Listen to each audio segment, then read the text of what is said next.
Good morning.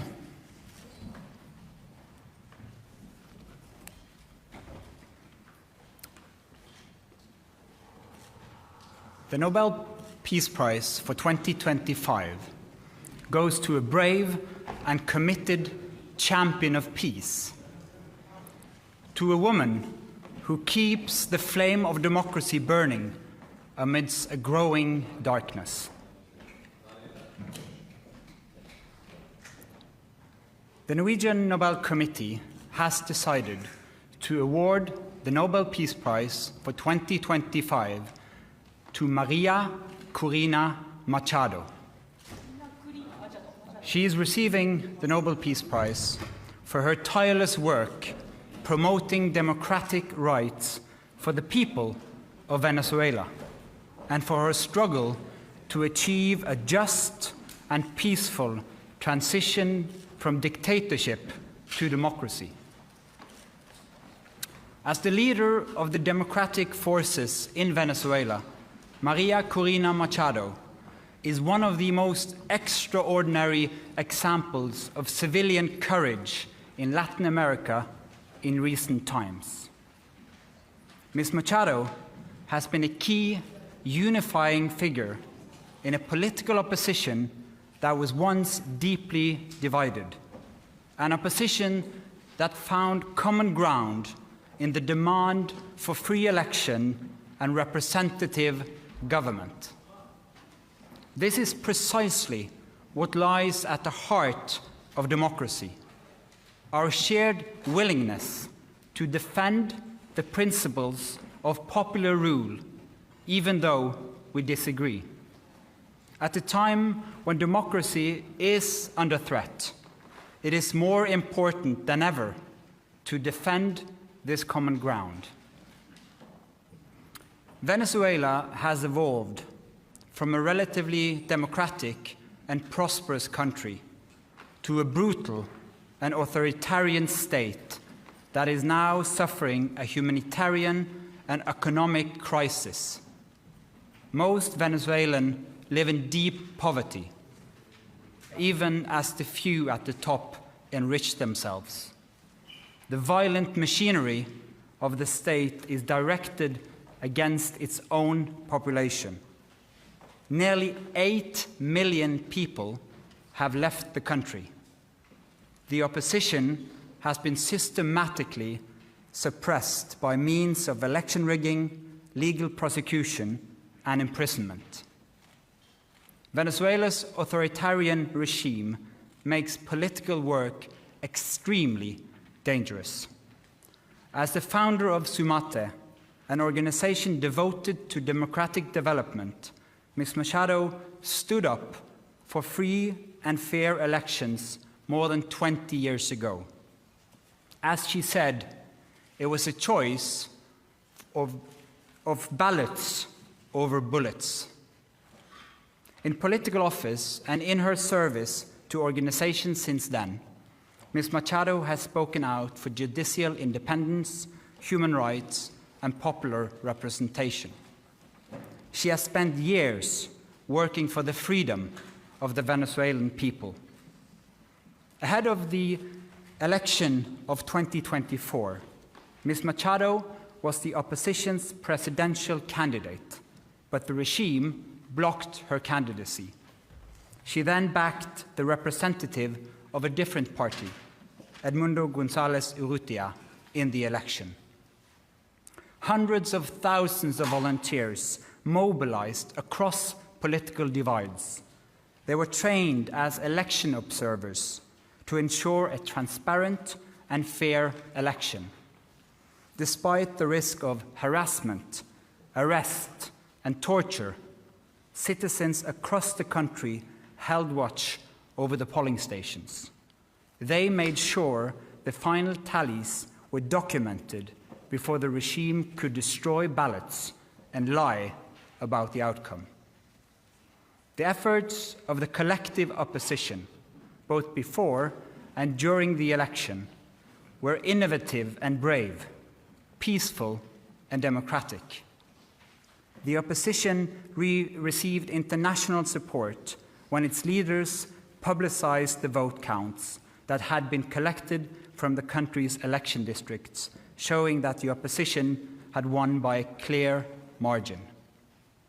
But the regime refused to accept the election result and clung to power. Democracy is a precondition for lasting peace. However, we live in a world where democracy is in retreat, where more and more authoritarian regimes are challenging norms and resorting to violence.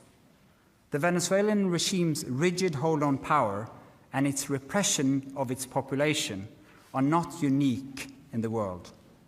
We see the same trends globally. Rule of law abused by those in control, free media silenced, critics imprisoned, and societies pushed towards authoritarian rule and militarization. In 2024, more elections were held than ever before, but fewer and fewer are free and fair. In its long history, the Norwegian Nobel Committee has honored brave women and men who have stood up to repression, who have carried the hope of freedom in prison cells, on the streets, and in public squares, and who have shown by their actions that peaceful resistance can change the world. In the past year, Ms. Machado has been forced to live in hiding. Despite serious threats against her life, she has remained in the country, a choice that has inspired millions. When authoritarians seize power, it is crucial to recognize courageous defenders of freedom who rise and resist. Democracy depends on people who refuse to stay silent, who dare to step forward despite grave risk, and who remind us that freedom must never be taken for granted, but must always be defended, with words, with courage, and with determination. Maria Corina Machado meets all the three criteria stated in Alfred Nobel's will for the selection of a Peace Prize. She has brought her country's opposition together. She has never wavered in resisting the militarization of Venezuelan society. She has been steadfast in her support for a peaceful transition to democracy. Maria Corina Machado has shown that the tools of democracy are also the tools of peace. She embodies the hope of a different future, one where the fundamental rights of citizens are protected and their voices are heard. In this future, people will finally be free to live in peace. Thank you. Questions? Mr. Chair, the attention this year has been a bit further north. How are you as a committee going to make sure that the topic of this year's Peace Prize, democratic development in Venezuela, is highlighted in the days and weeks to come? First and foremost, we hope to get your help, because the media obviously plays an important role in highlighting the humanitarian crisis in Venezuela, but first and foremost, the immense and impressive work of the opposition in that country, so that they will still have hope to fight for a future of freedom for their country. Congratulations to Maria Corina Machado and the committee on the decision. But during the past months, US President Donald Trump has repeatedly said he deserves the Nobel Peace Prize and he'd like to have it. He even said that it would be an insult to the United States if he doesn't get it. What does as a chairman of the Nobel Peace Prize Committee think of this, and how has this campaign-like activity by the president and his supporters, domestically and internationally, affected the deliberations and the thinking in the committee? In the long history of the Nobel Peace Prize, I think this committee has seen any type of campaign, media attention. We receive thousands and thousands of letters every year of people wanting to say what for them leads to peace. This committee sits in a room filled with the portraits of all laureates, and that room is filled with both courage and integrity. So we base only our decision on the work and the will of Alfred Nobel. Hello, Bibiana Piene from the Norwegian News Agency. As you state in your explanation, more and more countries are moving in a more autocratic direction. Would you say that the committee, by this prize, is sending a warning to the world? Living in a world where we have less and less democracies and more authoritarian regime means that the world is also getting more unsafe. And we believe that peace, democracy is a precondition for peace. And so, yes, that is the message to the world.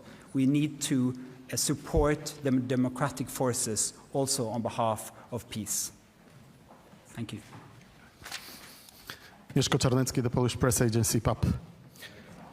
This is the next Nobel Peace Prize in recent years when woman has been awarded. Do you feel that women all over the world and in certain countries play a significant or a certain role protecting democracy, taking into consideration the Iranian activist from 2023 and the Venezuelan democracy protector that has been just announced as a laureate? Thank you. Thank you.